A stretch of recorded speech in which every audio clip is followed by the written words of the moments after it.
Olá, meu nome é Diego Nunes e esse é o nosso devocional. Se você é novo por aqui, seja bem-vindo, se inscreva no canal, deixe o seu comentário, o seu joinha, compartilhe essa mensagem e ative o sininho para receber todas as notificações. O tema do nosso devocional hoje é olho.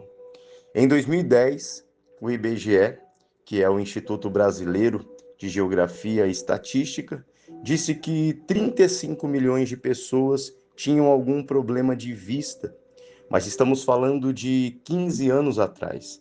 A população em 2010 era de 190 milhões e hoje na média de 210, com estimativa aí a chegar a 218 milhões de pessoas. É difícil ver alguém hoje que não use óculos ou de alguma forma não tente se adaptar para poder enxergar.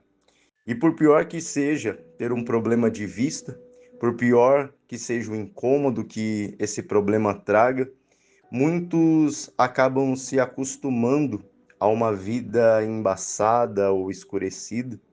E eu queria que você, no início desse devocional, guardasse essa expressão incômodo. Ter um problema de vista, ter um problema nos meus olhos, é algo que me causa um incômodo. Jesus, em um dos seus maiores sermões, ou o maior, vai trazer um ensinamento valiosíssimo, um sermão que ocupa 3 capítulos inteiros, onde ele vai trazer uma advertência a respeito de duas profissões que muitos aí gostam, né? A maioria, nós gostamos de ocupar, mesmo sem nenhum tipo de graduação. Essas duas profissões são a profissão de médico e a profissão de juiz. Sem perceber, nós somos convidados todos os dias para ocupar esses cargos. Quem aqui nunca receitou um remédio ou um tratamento para alguém? Tem gente que até diz, olha, hoje você não vai trabalhar, você não está bem. Pena que essa pessoa, ela sem graduação, sem um CRM, ela não pode aí assinar um atestado para que os seus dias não sejam descontados na empresa. Quando assistimos os jornais, filmes, séries, nos é oferecido a cadeira de juiz. Vivemos em um período de julgamento, todos parecem ter virado juízes.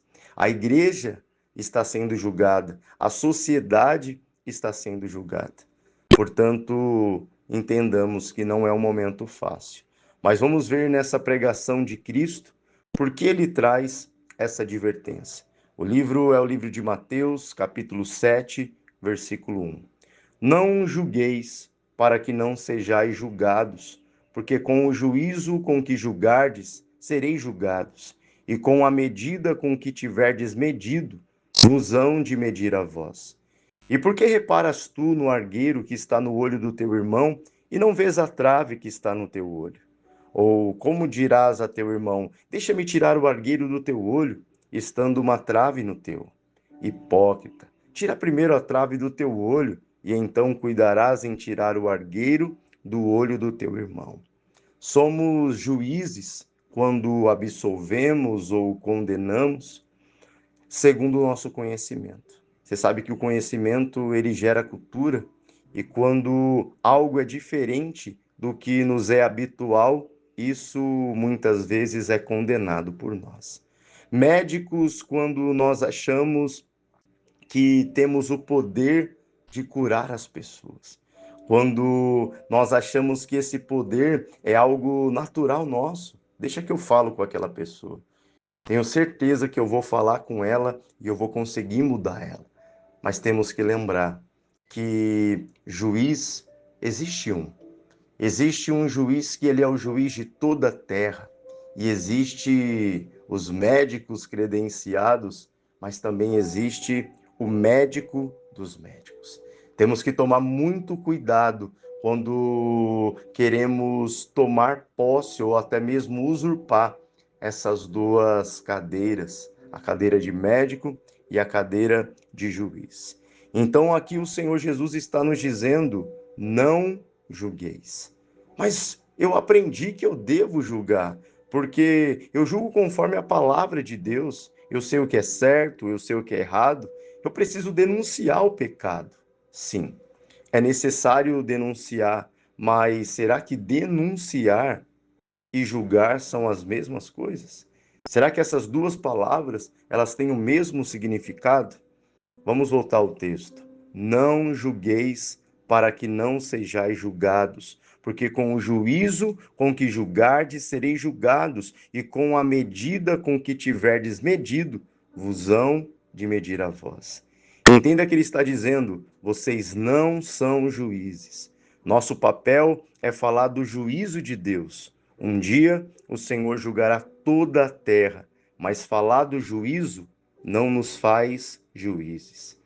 Mas caso eu seja aquela pessoa que ama julgar com rigor, sem compaixão, um dia eu serei julgado da mesma forma. Sabe aquela pessoa que cai no pecado que ela um dia condenou? Olha o que diz em Provérbios 26:11. Como o cão que volta ao seu próprio vômito, assim é o insensato que repete a sua tolice. Você viu alguém que é sábio aos seus próprios olhos? Há mais esperança para um tolo do que para ele. Nossa natureza humana, ela é pecaminosa.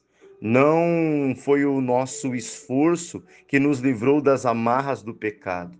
Foi a graça que nos alcançou, a palavra que nos limpou. Como diz Romanos capítulo 7, versículo 19, onde vemos Paulo abrindo o coração e mostrando que ele não é de aço, que ele não é um super-herói, que ele não é um super crente. E ele diz no versículo 19 do capítulo 7: pois não faço o bem que quero, mas justamente o mal que eu não quero fazer é que eu faço. O Paulo está dizendo: em mim, dentro de mim, tem uma natureza pecaminosa, uma natureza que precisa ser dominada. Eu me esforço, mas aquilo que eu quero fazer, eu não consigo fazer. Eu quero, dentro de mim, o meu interior é apaixonado pela lei, mas parece que do lado de fora não é a mesma paixão.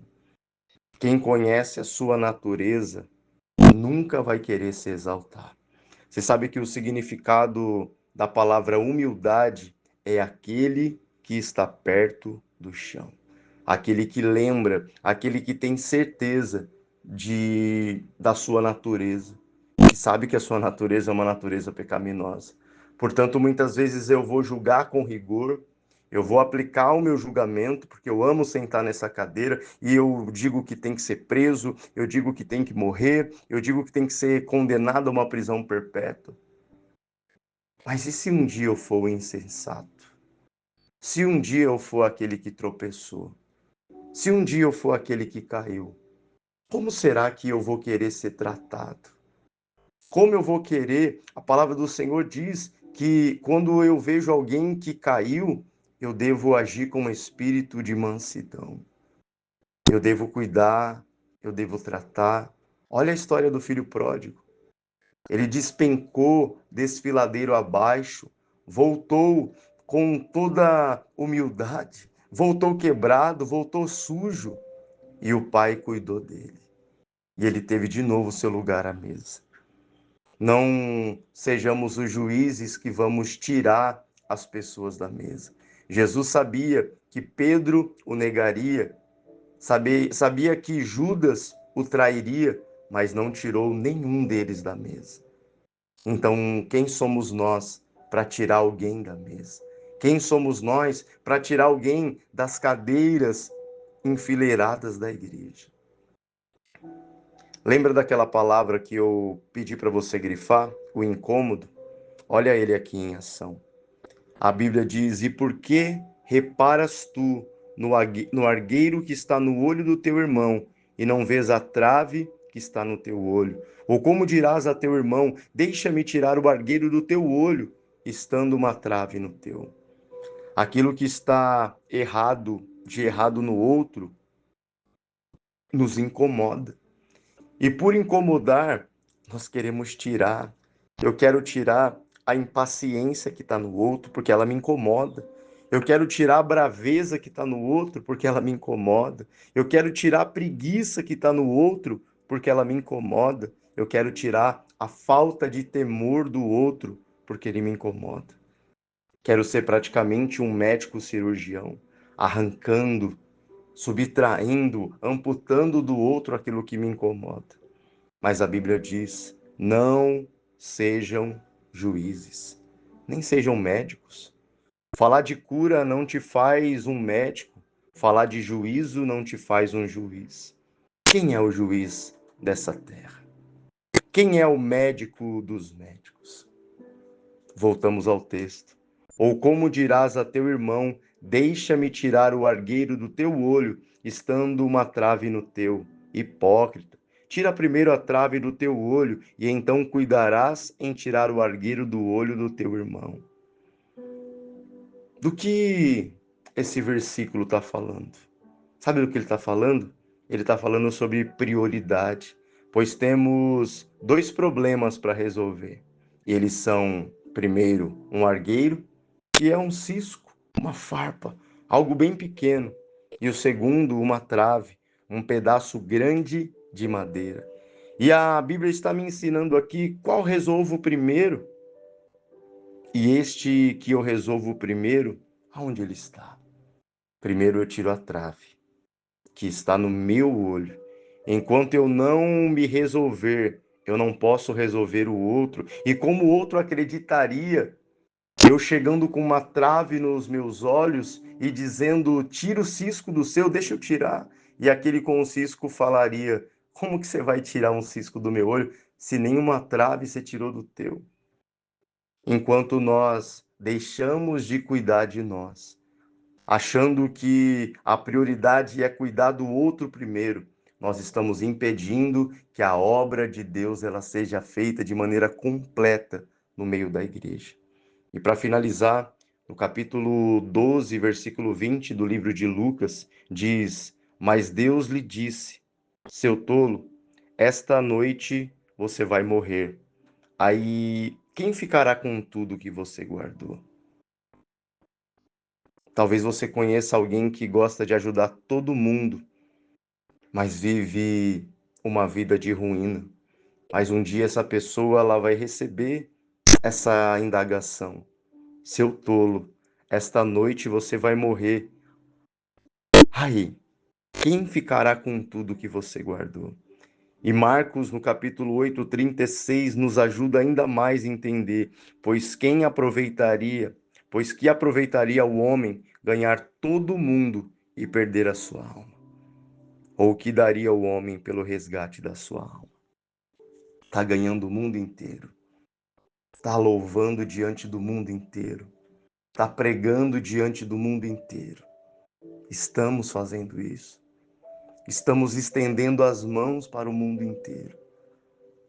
Mas no nosso quarto choramos, sofremos, diante do nosso travesseiro, aonde a máscara fica na cabeceira, no criado mudo. Choramos, nos entristecemos, nos enlouquecemos. Então o que adiantou? Ganhar o mundo inteiro se eu me perder, se eu não conseguir de forma clara estar diante de Deus, salvo, firme, com os meus pés firmados na rocha. Que esse recado de hoje sirva para fazer você entender que Deus não está dizendo para você deixar de cuidar de pessoas, mas o Senhor está dizendo: ame o teu próximo como a ti mesmo. Se você não se amar, você não está habilitado e credenciado para amar o próximo. Deus te abençoe e até o próximo devocional.